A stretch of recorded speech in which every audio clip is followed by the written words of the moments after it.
Hello friends, welcome to my channel. तो चलिए आज देखेंगे नंबर सिस्टम। हमारा मैथमेटिक्स का क्लास बीएसएससी सीजीएल थ्री के लिए अल्टरनेट रूप से आ रहा है। ये सिर्फ बीएसएससी सीजीएल थ्री के लिए ही नहीं, सारे एग्जाम के लिए उपयोगी साबित होगा। ठीक है, तो जो भी हमारे चैनल पर नए हैं, चैनल को जरूर सब्सक्राइब करें। साथ ही साथ ये वीडियो आपका मेंबरशिप का है, जिसे मैंने 48 घंटे के लिए फ्री रखा है। उसके बाद ये मेंबरशिप में जोड़ दिया जाएगा। उससे पहले आप इस वीडियो को फ्री देख सकते हैं 48 घंटा के लिए। ठीक है ना, तो चलिए आज शुरू करते हैं। अभाज्य संख्या नंबर सिस्टम में देखते हैं, इससे भी बहुत सारा क्वेश्चन बनता है। तो आइए देखते हैं अभाज्य संख्या। तो अभाज्य संख्या क्या होता है वो तो आप जानते हैं, डिफिनीशन पूछा नहीं जाता है। जो एक और स्वयं से कटता हो, ठीक है ना, वो अभाज्य संख्या कहलाता है। तो इसमें पहला थ्योरी आपका ये है कि 100 तक कितने अभाज्य संख्या आता है, ये पूछा जाता रहता है। तो ये 25 हो जाएगा, ठीक है ना, इसको ध्यान में रखना है।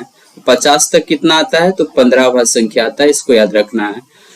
अब निचला एक है कि 5 से बड़ी अभाज्य संख्या जिसे, ठीक है ना, जो नहीं, जिसे 6 से भाग देने पर शेष हमेशा 1 या 5 प्राप्त होता है। इसको हम नीचे देखेंगे कि क्या है ये, ठीक है ना।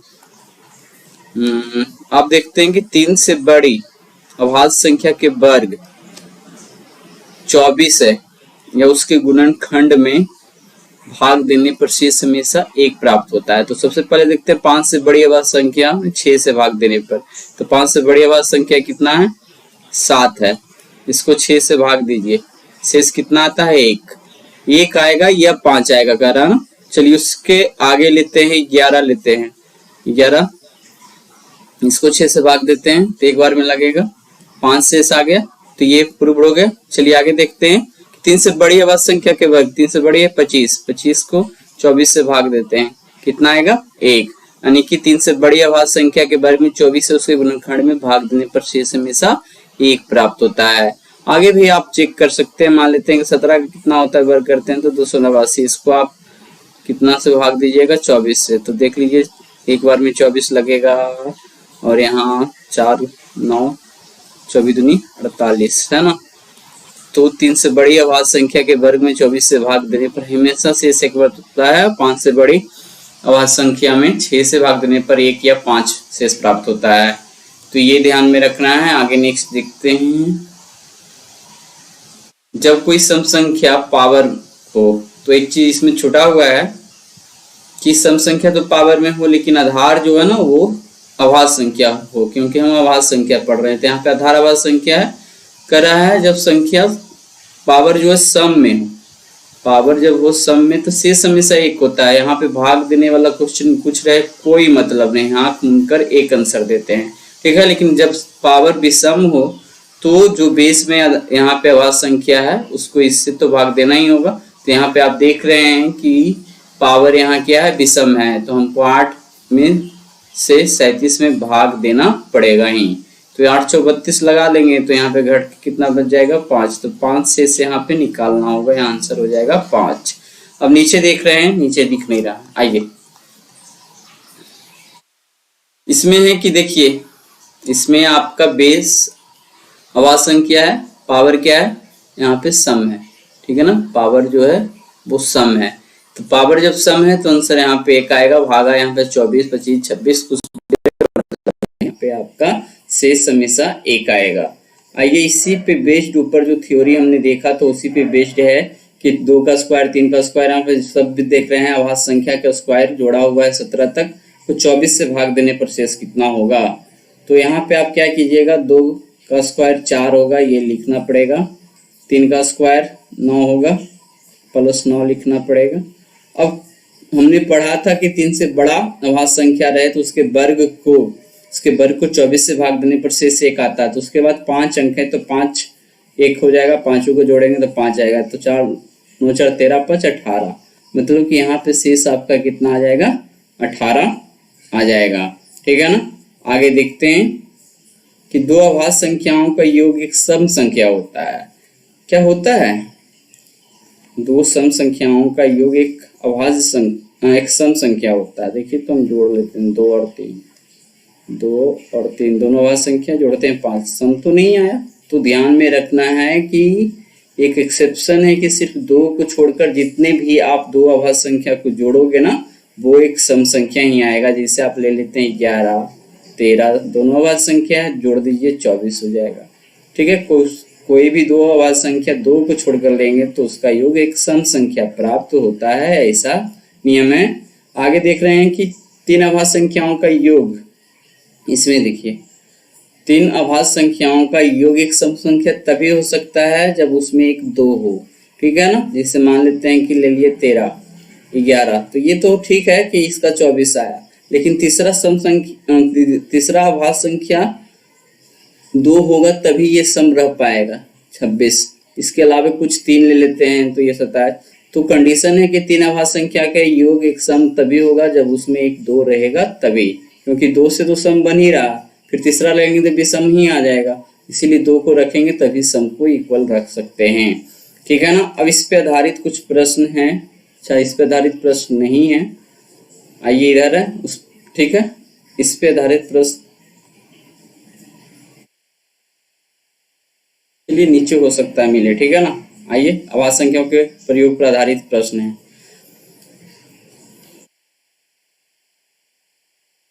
अब देख रहे हैं कि 4 लगातार, ये कुछ अलग टाइप का क्वेश्चन है। 4 लगातार अभाज्य संख्याओं में से प्रथम 3 एवं अंतिम 3 अभाज्य संख्याओं का गुणनखंड क्रमशः 385 और 1001 है।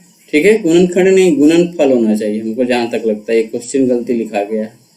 ठीक है ना, यहाँ पे गुणनफल क्रमशः है तो गुणनखंड नहीं है, गुणनफल है, ये क्वेश्चन को ध्यान में रखना है। तो 3 लगातार A B C शुरू का और फिर लास्ट का 3 B C D बट्टा क्या दिया हुआ है 385 और 1001। इसको इस रूप में सॉल्व करेंगे।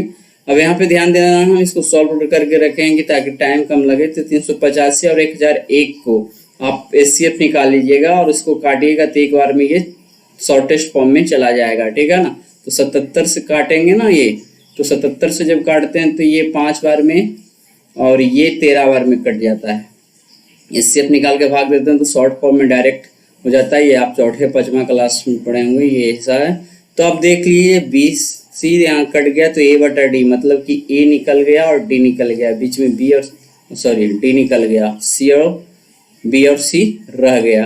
तो ये 5 निकला, ये 13 निकला। तो लगातार की बात हो रहा है तो बीच में क्या है 7 है 11 है। ठीक है, अब फिर अब है संख्याओं का योगफल ज्ञात करें। जो भी आवाज संख्या निकला है तो कितना हो रहा है 7 5 11 12 12 11 23 36 हो जा रहा है ना, तो ये हो जाएगा आंसर। ठीक है, जोड़ लीजिए जो भी हो, 7 5 12 12 11 23 23 3 26 10 36। ठीक है, चलिए नेक्स्ट देखते हैं। 3 अभाज्य संख्याओं में से प्रथम 2 अभाज्य संख्या, 3 अभाज्य संख्याओं में से प्रथम 2 अभाज्य संख्या का गुणनखंड 551 एवं अंतिम 2 अभाज्य संख्या का गुणनखंड 899 तो सबसे बड़ी संख्या उसी पे बेस्ड है। इसको आप बनाइए और कमेंट में जरूर बताइए। 3 अभाज्य संख्याओं का योग 100 है यदि उनमें से 2 अभाज्य संख्याओं का अंतर, यहाँ पे आपको छूट गया है। ठीक है ना, ये 36 है, हाँ अंतर 36 है। ठीक है ना, तो 3 अभाज्य संख्याओं का योग 100 है। तो 3 अभाज्य संख्याओं का योग 100 कब होगा? अभी हमने थ्योरी बताया था कि A प्लस B एक 2 कर देते हैं तो 100 होगा। ठीक है, और अंतर यहाँ पे दिया हुआ है कि 36 है, तो B तो बड़ा ही होगा, तो B माइनस A बराबर कितना हो जाएगा 36 हो जाएगा। इस प्रकार से यदि इसको हम सॉल्व करते हैं, यहाँ पे कर लेते हैं, तो A प्लस B बराबर 100। ठीक है, और यहाँ B माइनस A बराबर 36, सॉरी A प्लस B बराबर ये 2 जाके घटेगा तो 98 लिखेंगे ना। ठीक है, अब ये आप क्या कीजिएगा, A खत्म हो जाएगा, 2BA हो जाएगा, ये कितना हो जाएगा 814 9 3 12 1 13, और यहाँ से काटेंगे तो 67 हो जाएगा। और B ही पूछा जा रहा है कि सबसे बड़ी संख्या क्या होगा, तो B ही तो अगला होगा ना, तो B 67 हो जाएगा, यही सबसे बड़ी संख्या होगा, क्योंकि ये 2 तो बड़ा हो ही नहीं सकता है। ये नेक्स्ट देख लेते हैं कि अभाज्य गुणनखंडों की संख्या निकालना हो। अभाज्य गुणनखंडों की संख्या निकालना हो, कैसे निकालते हैं? तो यहाँ पे हमने वो एक टॉपिक हो गया, अच्छा 7 8 डबल लिखा गया, तो पावर वाले संख्या में अभाज्य गुणनखंडों की संख्या कैसे निकालेंगे? अभी तो यहाँ पे हमने एक रूल लिखा है, बेस के अभाज्य खंडों की संख्या गुने पावर। ठीक है, आइए यहीं से देखते हैं। अभाज्य गुणनखंडों की संख्या निकालना है ना। अच्छा, और देखने दीजिए पहले, लगता है कुछ छोटा हुआ तो नहीं। आइए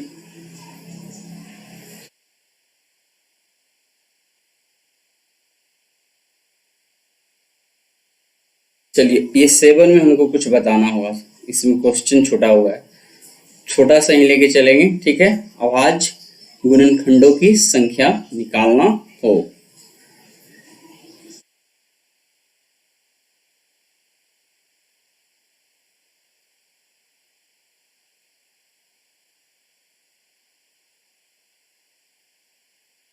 इसमें क्या लेकर चले?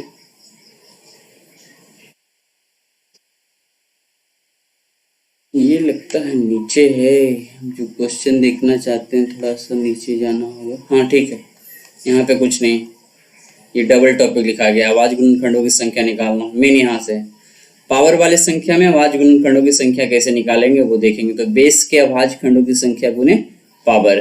तो ये पहला क्वेश्चन जो है इसको देखेंगे तो पता चलेगा। अब 1080 है, इसको कहाँ पे कर ले, यहाँ पे करते हैं। ठीक है ना, आइए यहाँ पे इसको हम थोड़ा तोड़ लेते हैं। 1080 है, कितना से टूटेगा? 2, ये 540, 2 कितना होगा? 270, फिर 2 कितना होगा? 135, 5 दूनी 10, 13 दूनी 26, 127, 3 से कटेगा, 5 3 8 1 9, 3 से कटेगा, 3 4 12, 3 5 15, फिर 3 से कटेगा, 15 3 45, और 3 से कटेगा 5। ठीक है, अब देखिए कि यहाँ पे अभाज्य खंड कितना है? 1 2 3 4 5 6 7। तो यहाँ पे हमने ऊपर नियम बताया था कि बेस का अभाज्य खंड गिन लेंगे, पावर को गुना कर लेंगे, मतलब ये 7 गुने 15। ठीक है ना, 7 गुने 15, टोटल 105 अभाज्य खंडों की संख्या इसमें हो जाएगा। ठीक है ना, 1080 पर पावर 15 के परिणाम में अभाज्य खंडों की संख्या क्या होगी? ये तो बेस का में जो अभाज्य खंड है वो अभाज्य गुणनखंड करके निकाल लेंगे। 7 आया था, पावर 15 है, ये गुना कर देंगे, ये निकल जाएगा। क्वेश्चन ये था। आइए नेक्स्ट देखते हैं 48 45। चलिए वही है, ये कापी अपना खुद सॉल्व कीजिए। ठीक है, क्वेश्चन उसी पे बेस्ड है। नेक्स्ट देखते हैं, यदि प्रश्न गुणा के रूप में हो तो प्रत्येक अभाज्य खंडों की संख्या निकालकर जोड़ेंगे। तो ये आपका यहाँ पे टॉपिक है, इतना जगह छोड़ने की जरूरत नहीं था। आइए इस पे क्वेश्चन देखते हैं। ठीक है, इस पे क्वेश्चन देखते हैं। तो क्वेश्चन यहाँ पे अधूरा लिखा हुआ है, चलिए इसको पूरा भी कर देते हैं। ये लगता बाद में टाइप किए तो छूट गया है।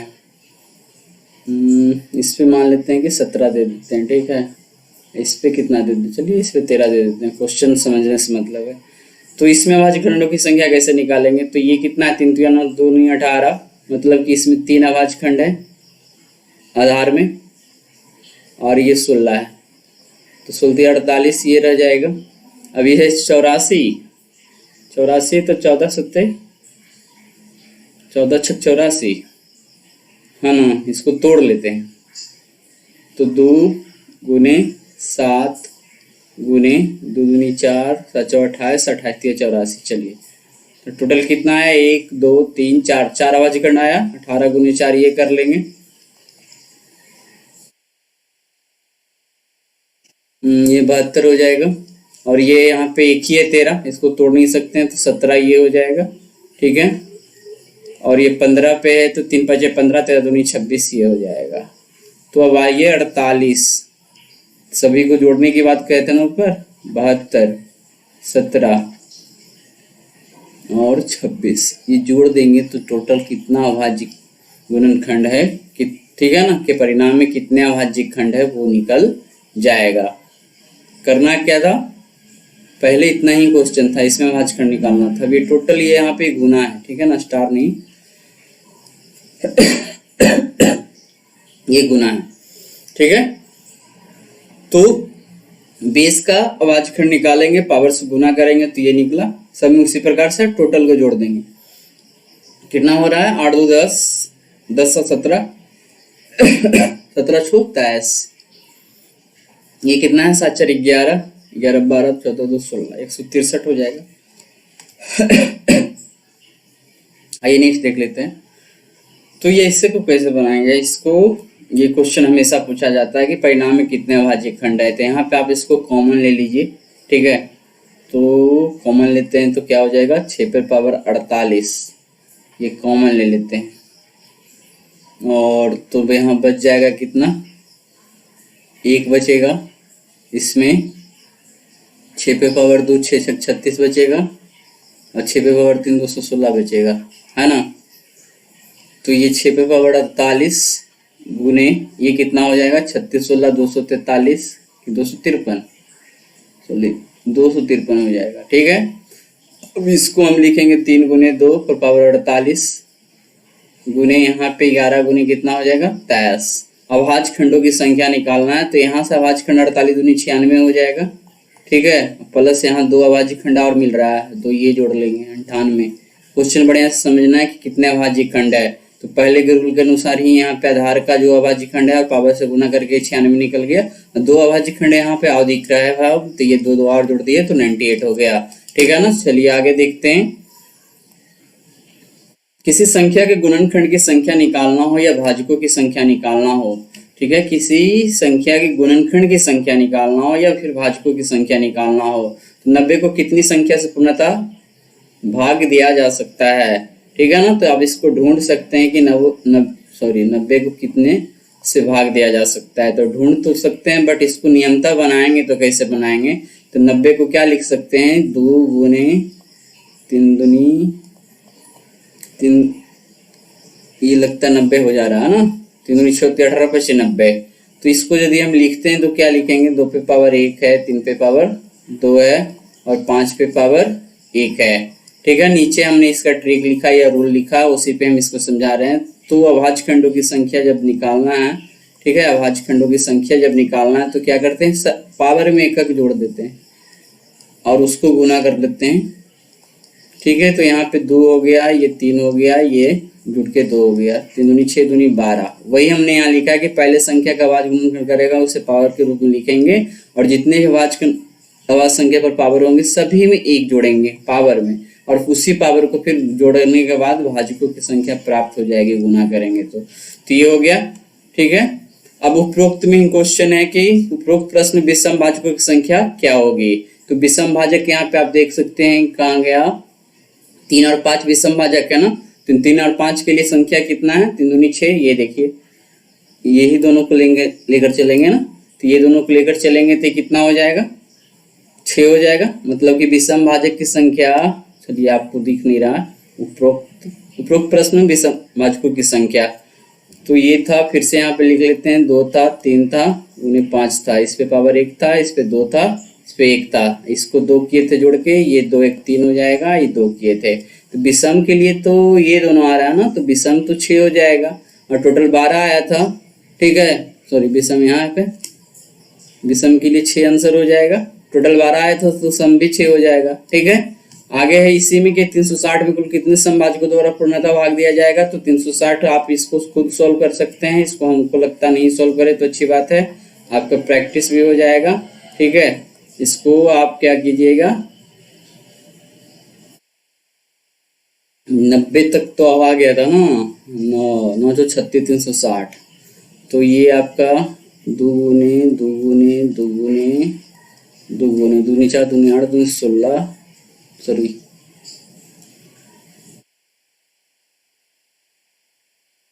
तोड़ लीजिए ना, चलिए तोड़ते हैं, डायरेक्ट तोड़ने में थोड़ा सा गलती हो जा रहा है।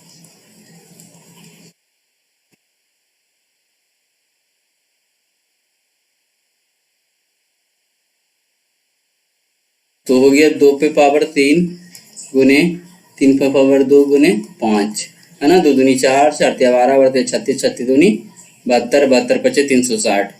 तो यहाँ पे अभाज्य खंडों की संख्या क्या होगा पावर, ठीक है। तो ये 3 है तो 4 हो जाएगा, ये 2 है तो 3 हो जाएगा, और ये 2 है तो 3 हो जाएगा, 4 12 36 हो गया, टोटल 36 हो गया, ठीक है। अब इसमें पूछ रहा है समभाजक की संख्या।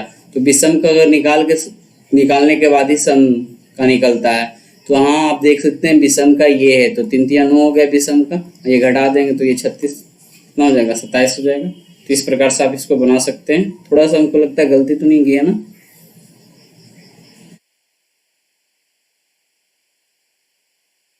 ठीक है।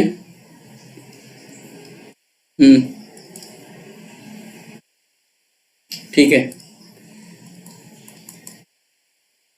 4 12 12 36। तो यहाँ से आप क्या हो गया, ये 3 3 9 हो गया विषम के लिए, घटा देंगे तो ये निकल जाएगा। चलिए नेक्स्ट देखते हैं। आइए नेक्स्ट, ये सबसे बड़ा टॉपिक है कि यदि भाजकों का योगफल निकालना हो तो वहाँ यहाँ तक हम भाजक की संख्या निकालते थे कि भाजक कितना कौन सा आ रहा है, ठीक है ना। और उस भाजक को जोड़ने पे क्या आएगा ये निकालना है आपको। करे यदि भाजकों का योगफल निकालना हो तो यहाँ पे हमने एक टर्म लिखा है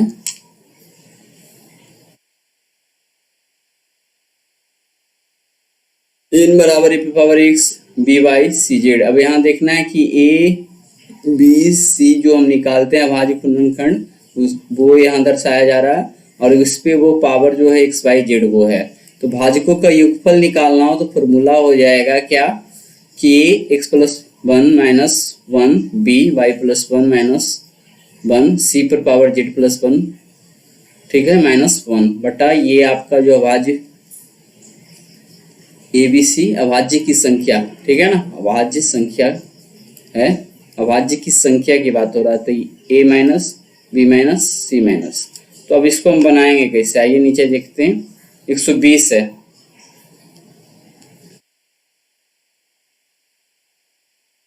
तो 120 को तोड़ेंगे तो क्या होगा, इसको पहले तोड़ लेते हैं, 2 यहाँ 60, इसको तोड़ लेते हैं, ये 30, ये तोड़ लेते हैं, ये 15 और ये 3 5 है ना, यही तो होगा।